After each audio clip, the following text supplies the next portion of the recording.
정관용의 지금 이 사람.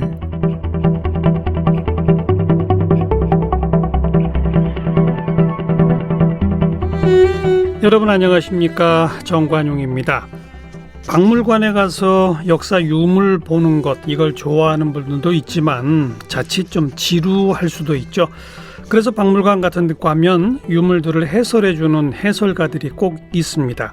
이분들의 설명을 들으면 이 평범하게 보이는 돌조각 하나도 분명히 달라 보이죠. 그리고 옛 고궁을 가도요, 이 궁 앞에서 사진을 찍기만 할 때와 그 궁 안에 있는 건축물에 사용된 재료, 디자인, 현판 하나하나의 그 의미를 들어보고 그리고 궁을 바라보면 고궁을 좀 더 천천히 둘러보게 되죠. 그만큼 또 아는 만큼 보인다, 이런 얘기도 있지 않습니까? 오늘은 이 박물관에서 그 유리관 안에서 관람객을 기다리는 그 유물들에 대한 이야기를 전해주는 김서울 씨를 만나보겠습니다. 얼마 전에는 서울의 옛 궁, 고궁의 숨은 이야기들을 담아서 아주 사적인 궁궐 산책, 이런 제목의 책도 펴냈는데요. 김서울 씨 만나봅니다. 유물해설가 김서울 씨는 대학에서 전통회화를 전공했고 대학원에서는 지류보존과학을 공부했습니다. 문화재 지류보존 처리 일을 했고 현재는 대학원에서 박물관과 유물에 관해 공부하고 있습니다. 역사 성적은 엉망이었지만 유물을 향한 애정은 남들보다 3배쯤 앞서고 있다고 자신하는 문화재 덕후입니다. 2016년 책 유물주를 시작으로 2020년 뮤지엄 서울을 쓰면서 박물관과 유물 유적에 대해 꾸준히 이야기를 이어나가고 있습니다. 얼마 전 서울의 대표 유적인 고궁 탐방기, 아주 사적인 궁궐 산책을 펴냈습니다.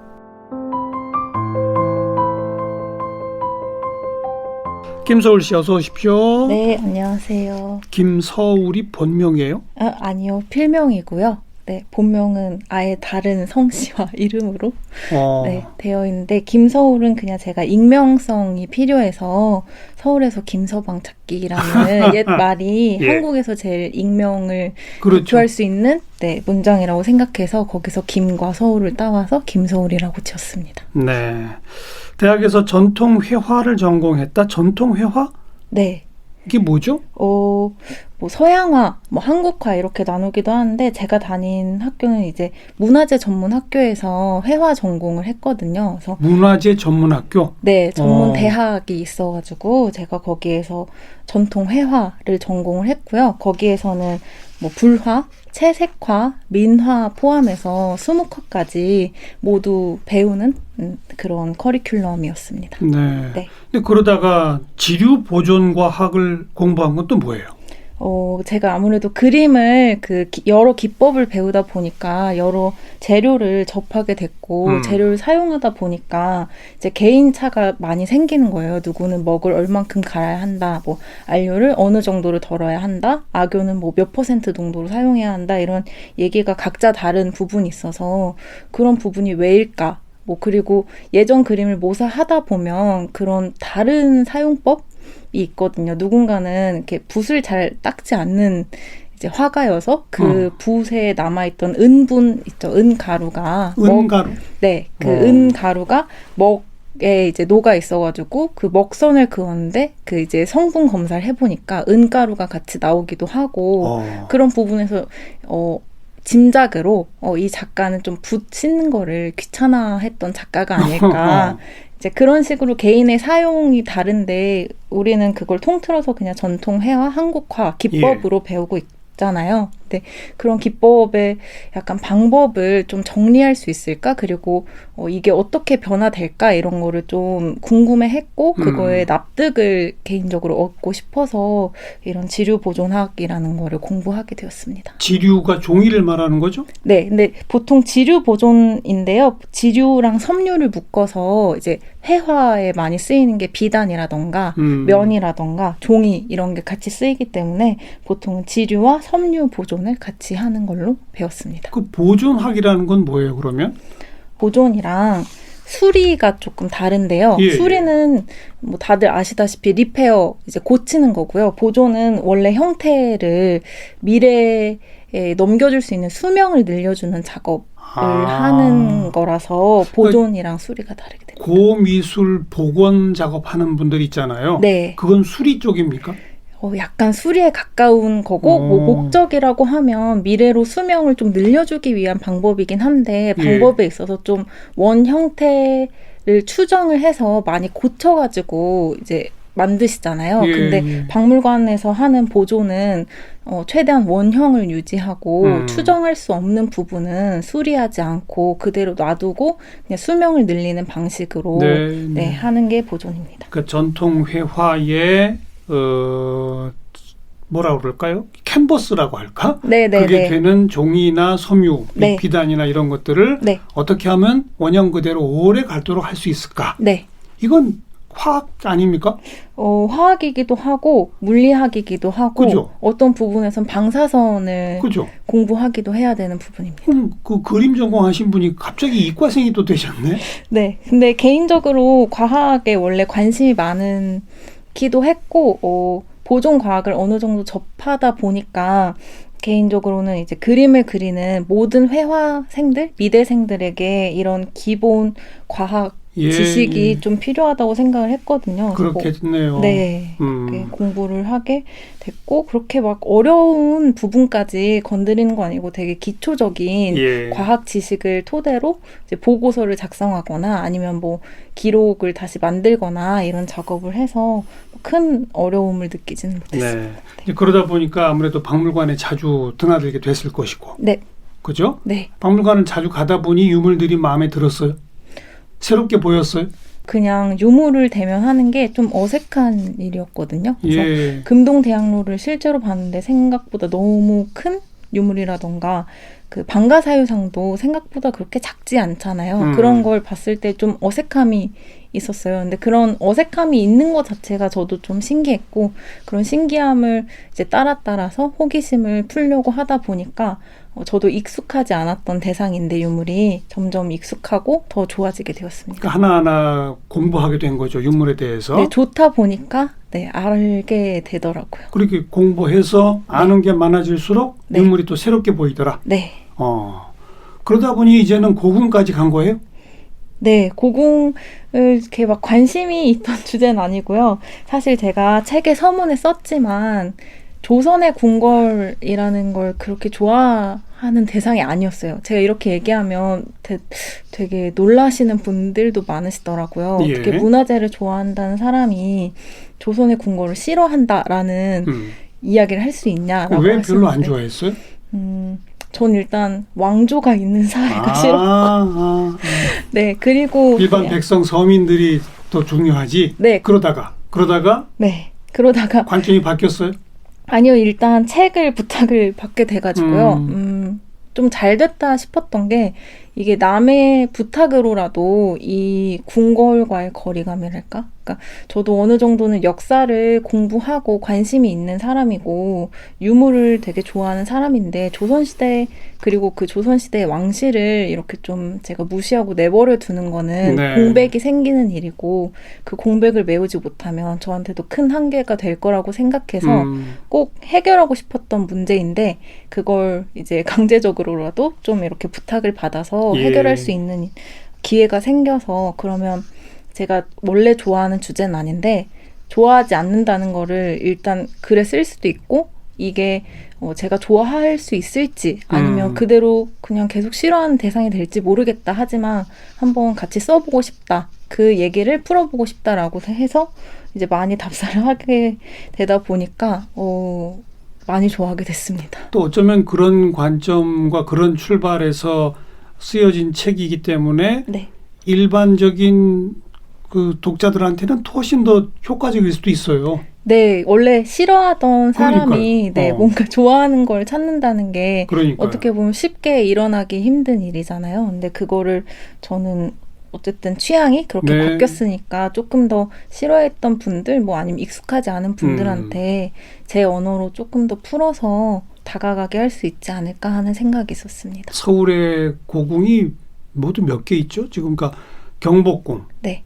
독수궁, 창덕궁, 창경궁, 그리고 경희궁. 창덕궁, 창경궁, 네. 그리고 경희궁. 경희궁? 네. 경희궁이 어디 있죠? 경희궁이 광화문에서 옆에 서대문 쪽으로 가다 보면 서울역사박물관 바로 옆에 있습니다. 아. 옛날에 서울고등학교 자리에 있는 게. 맞아요. 네. 거기에 제일 작죠? 네, 예전에는 그 동궁이라고 불리는 창덕궁, 창경궁만큼 큰 권역이었는데 그 경희궁에 있는 부재를 경복궁 중건을 할 때, 대원군이 할 때 그 많이 부재를 뜯어다가 사용하다 보니까 거의 정각이 남지 않았습니다. 지금 남아있는 게 거의 없죠. 경희궁은. 네. 그래서 지금 제 기억에도 좀 가물가물했던 것 같아요. 네, 관람객도 제일 적은 편이에요. 그리고 창덕궁은 흔히 비원이라고 불려지는 거긴가요? 네, 지금은 후원이라고 불리는 이제 비원이 있는 곳이 창덕궁과 창경궁. 옛날에는 이제 동궐로 불리던 권역이 창덕궁, 창경궁입니다. 네. 개인적으로는 그 여러 궁 중에 어디가 제일 좋으세요? 지금은 제일 가장 이런 곳을 꼽기 좀 어려운데요. 왜냐면 다 각자의 매력이 너무 다르고 커가지고 그래도 제가 책을 쓰면서 가장 많이 간 곳은 창덕궁을 많이 갔고요. 아무래도 그 1980년대까지 그 생활하시던 분들이 있으시잖아요. 거기에. 네네. 그 여사님이라던가 돌아오신 왕실 세손분들이 좀 지내기도 해가지고. 그렇죠. 그런 생활감이 좀 묻어나는 느낌이 있거든요. 그래서 그런 인간의 흔적이 많이 남은 곳이라서 제가 정이 갔던 것 같습니다. 네. 그 다른 나라의 궁과 우리나라 서울에 있는 고궁의 어떤 차이라면 뭐가 제일 큰 차이예요? 전 세계의 궁을 많이 가보진 않았지만 유럽에 있는 프랑스에 있는 궁이라던가 영국에 있는 궁이랑 비교를 하자면 한국에는 산악 지형이 많잖아요. 그렇죠. 그 수도인 한양, 그리고 서울에도 산이 되게 넓게 펼쳐져 있는데 그 산의 경관을 해치지 않고 약간 산의 계곡을 파고들듯이 지형을 살려서 아늑하게 이제 궁궐 지형을 살려놓은 점이 한국 궁궐의 가장 큰 매력이자 장점이 아닐까 생각합니다. 네. 그리고 유럽의 궁들은 어찌 보면 성이죠, 성. 그쵸. 그죠? 네. 그리고 그 안에 이렇게 넓은 정원이나 이런 게 있기 별로 없잖아요. 정원이 있는데 좀 한국식 정원과 경관이 다르죠. 많이 다르죠. 네. 우리 한국은 이렇게 여러 가지 전각들 같은 게 있고, 네. 그리고 굉장히 넓은 정원 같은 게 함께 있는 그런 궁을 우리가 좀 떠올리게 되잖아요. 네. 그 점도 특색인 것 같아요. 네. 조선시대 사람들이 지금 한국 사람들도 참 산악회도 많고 산에도 많이 가시잖아요. 근데 조선시대에도 사람들이 유럽 같은 경우에는 공원을 만들어서 자연을 본인이 이제 가지고 있는 공간으로 땡겨서 들고 오는 반면 한국 사람들은 최대한 그냥 자연 가까이에 살고 자연으로 찾아가고 이런 성향이 컸다고 해요. 그래서 그런 성향이 그 궁궐에도 많이 반영이 되어 있는 게 아닌가 합니다.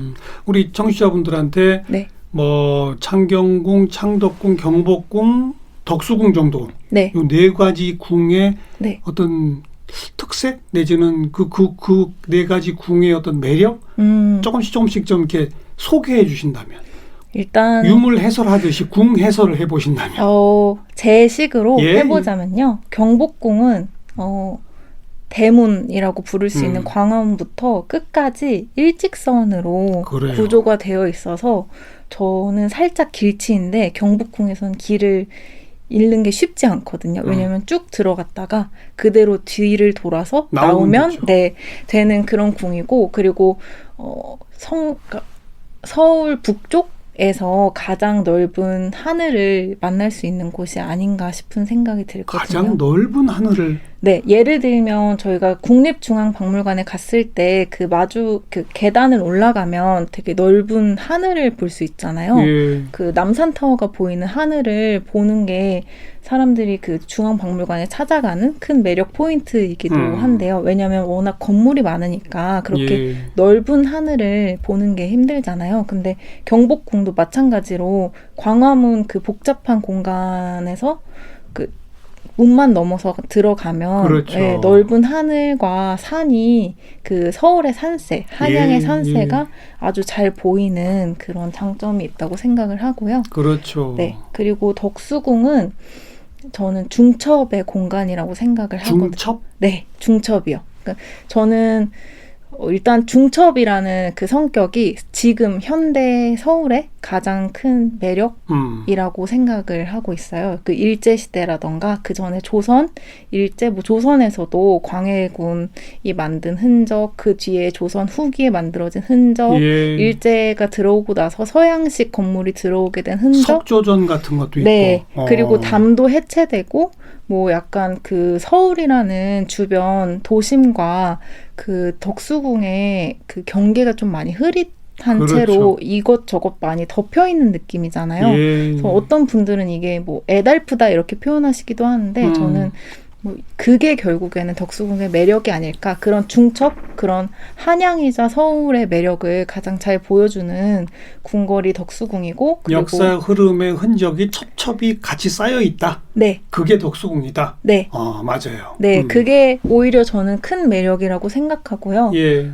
그리고 그 담이 넓게 높지가 않아가지고 덕수궁은 사람들이 되게 저 회사 점심시간에도 쉽게 들어갔다가 맞아요. 쉽게 나오는 그 빠른 그 빨리빨리를 추구하는 한국인의 성미에 잘 맞는 예. 공간이기도 하고요. 예. 네, 그런 식으로 좀 서울과 가장 닮아 있는 공간으로 덕수궁의 매력을 꼽고 싶고요. 그렇죠.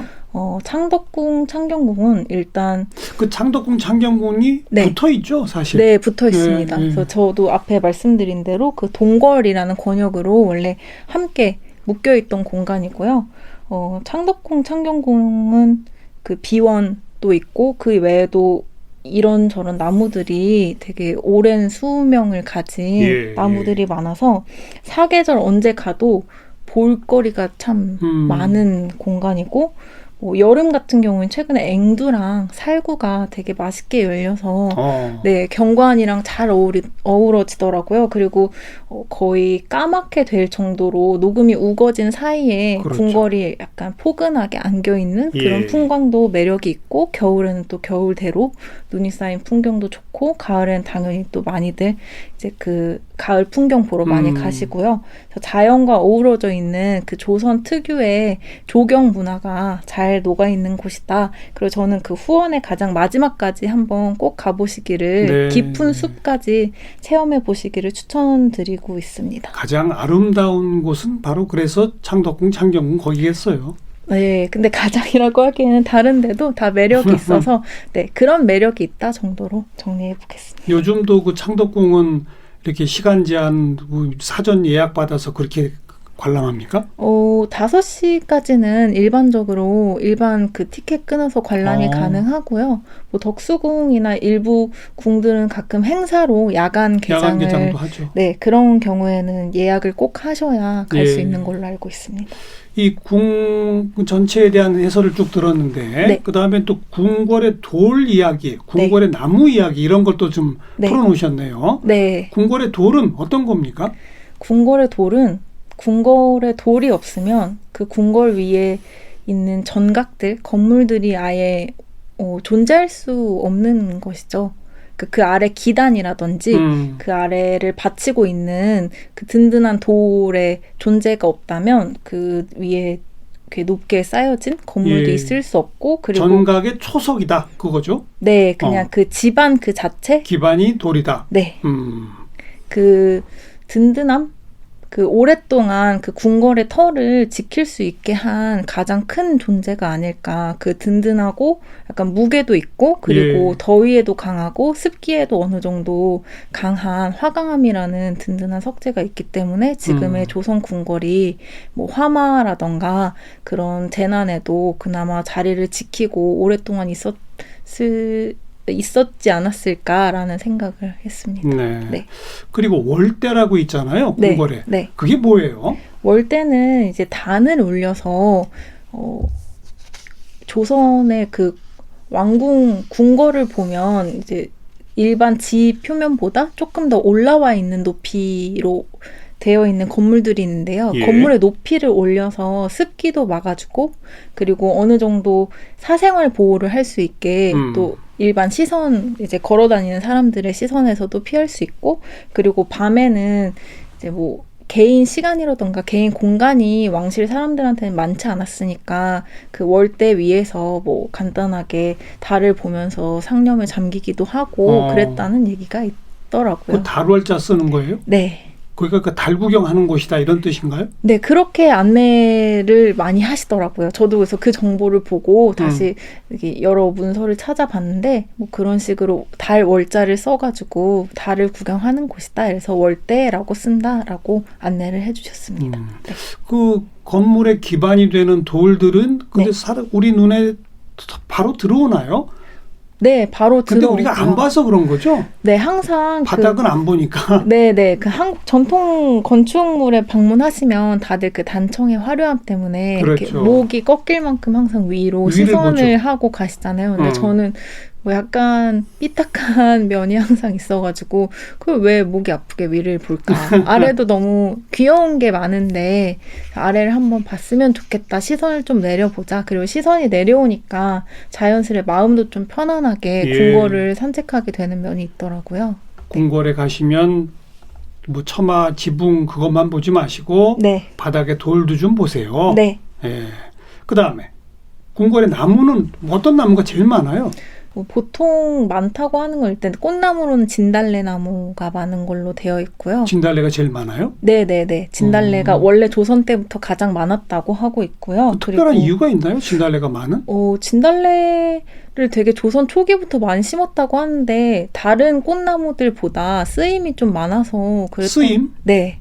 먹는 용도로 네. 화전 부쳐 먹고 뭐 이런. 네네네. 두견주도 담그고요. 두견주도 담고. 네, 그래서 봄놀이 할 때 그 궁에 있는 궁인들과 다 같이 그 화전도 부쳐 먹고 그러니까요. 두견주도 나눠 먹고 했다는 이야기가 있더라고요. 네. 단순히 꽃 구경뿐 아니라 쓸모가 많아서 진달래를 많이 심었더라. 네. 예. 그 꽃나무는 진달래가 제일 많고. 네. 그다음에? 그리고 뭐 창덕궁은 대표적으로 회화나무 군이 들어가자마자 입구에 쭉 펼쳐져 있는데요. 이 회화나무가 정승들을 의미한다고 하고요. 그래서 8개인가 7개의 나무가 양쪽으로 쭉 늘어져 있거든요. 예, 예. 그래서 그럼 회화나무 군을 먼저 살펴볼 수 있고 그 외에도 뽕나무라던가 이제 실제 쓰임이 있는 나무들이죠. 유교 그런 사상에 기반해서 단순히 유희거리라던가 장식이 아니라 실제 삶에 쓰임이 있는 뽕나무면 이제 누에 쳐가지고. 네네네. 그리고 오디도 먹고요. 그래서 예. 실제로 500년 정도 수령이 된 뽕나무도 있어서 그 뽕나무에서 가끔 그 오디가 예, 떨어지면 그걸 맛볼 수 있는 행사도 가끔 하신다고 해요. 오. 근데 그거를 먹으면서는 이제 어떤 왕이 이 나무에서 똑같은 나무에서 떨어진 오디를 맛봤을까 이런 생각을 할 수 있는 재미도 있고요. 네, 네. 네. 그 궁궐의 돌, 궁궐의 나무, 네, 그 다음에 이제 궁궐의 물건. 네. 물건 중에는 뭘 특히 주목했어요? 물건 중에는 그런 조선 시대의 색감에 대한 고정관념을 좀 깨고 싶었거든요. 색감? 네, 예. 조선은 백의 나라라고 하잖아요. 근데 오히려 왕실 물건이라던가 그런 유물들을 왕실이 아니더라도 조선시대 유물들을 살펴보면 되게 다채로운 색감을 보여주는 게 많거든요. 예. 그 의복도 마찬가지고요. 왕실 의복은 진짜 화려하죠. 네, 왕실 의복도 그렇고 그 일반 민가에서도 할 수 있는 한 최대한 많은 색상을 사용했는데 이게 조선 후기에 많이 쇠락하고 경제적으로 힘들고 이러다 보니까 염색을 하지 못한 옷을 입고 다니는 사람들이 있었고 예. 이제 그런 부분에서 조선은 백의 나라다 이런 식으로 이야기가 좀 와전됐다고 해야 될까요? 그런 부분이 있는데 유물을 통해서 그런 고정관념을 좀 깨고 싶었고요. 그리고 궁궐이 정말 화사하고 화려한 공간인데 그 안에 백색 물건만 있다는 건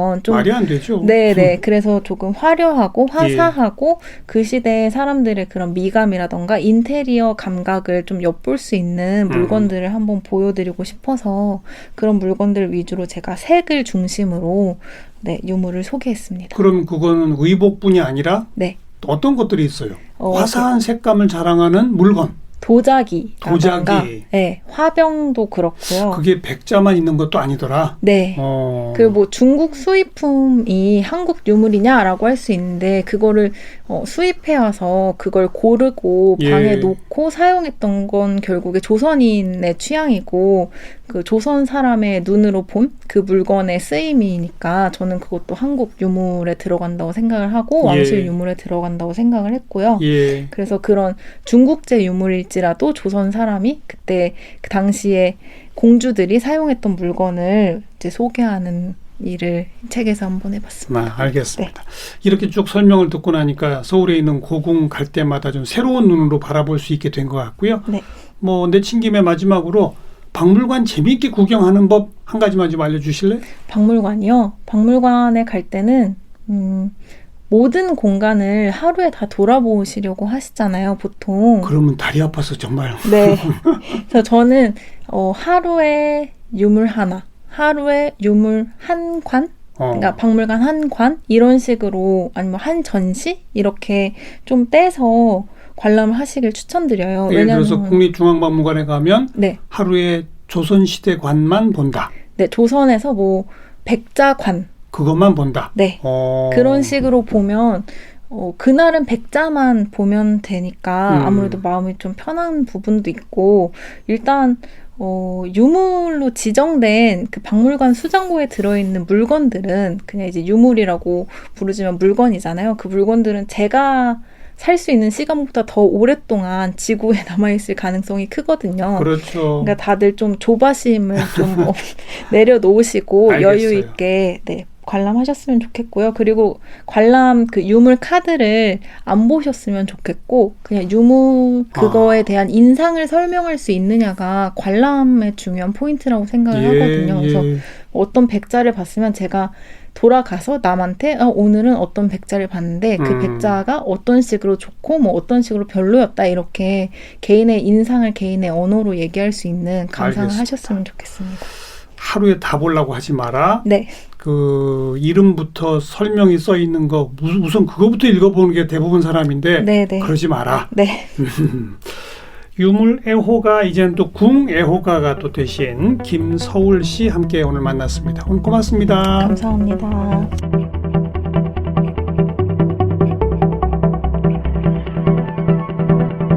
오늘 함께하신 정관용의 지금 이 사람은 KBS 홈페이지와 모바일 콩, 다양한 팟캐스트를 통해 다시 들으실 수 있습니다.